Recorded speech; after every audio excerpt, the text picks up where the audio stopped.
Hi, I'm Dr. Brian Thornburg, and a mom raised a really important question on the vaccine thread, and that was, what about those children who are immunosuppressed by no cause of their own, and what is the society's responsibility to that child since they cannot be vaccinated? So this mom wanted to introduce this into the conversation. This is an important conversation because this is an eternal question. It's not just a vaccine question. It's where does an individual get to enjoy freedom and liberty, and at what point does the individual have to surrender their individual rights in order to harmonize with a society, and how much can a society take from an individual to claim for the right of the society? And so it's an eternal question. Obviously, this is just another face of a long-standing question that goes way, way, way back. My perspective is a libertarian perspective, and it is a difficult question. I just wanted to throw out the libertarian just so everybody understands where my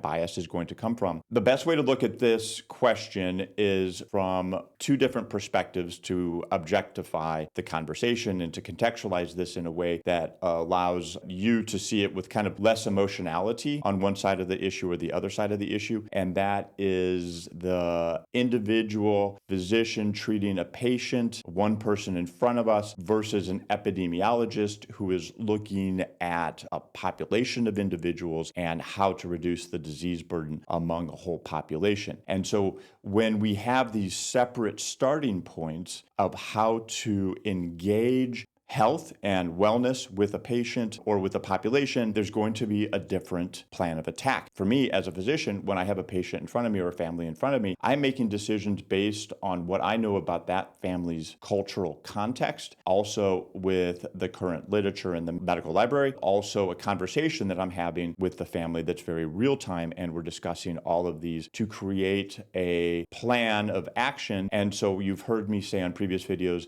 that medicine is a combination of culture and science, and that's what I am doing from a one-on-one perspective. And the next family I have, I may provide different information because there's a different cultural context and a different priority of values. Again, always making sure that this child is safe and that the family understands the pluses and minuses of their decision, but also it is based on my encounter with one patient at a time because that's how I am trained as a physician. Now, let's jump over to an epidemiologist. An epidemiologist, they can be a medical doctor. They also probably have a master's of public health. They may even have a PhD in epidemiology. So they're going to be very versed in statistics. Here, there's a disconnect because now we're not dealing with a person. We're dealing with a cohort of people, a combination of people, and we're looking for some kind of commonality or distinguishing features that allows the epidemiologist to say, we're going to take a risk-benefit ratio at this way to solve this health issue, in this case, a vaccine. Since we have an immunocompromised child, in this case, it was a heart transplant at 6 weeks of life, the epidemiologist is going to say, well, this child will have to take immunosuppressive drugs to make sure that the body does not reject the heart. The child cannot receive a live viral vaccine, such as MMR or chickenpox, oral polio. Therefore, society owes something to that child, and an epidemiologist is going to look at that and say, well, that's really important that we keep everybody disease-free, so therefore the implementation of a vaccine is very important in order to protect this child. But then we look over at the individual, me talking to a patient, then there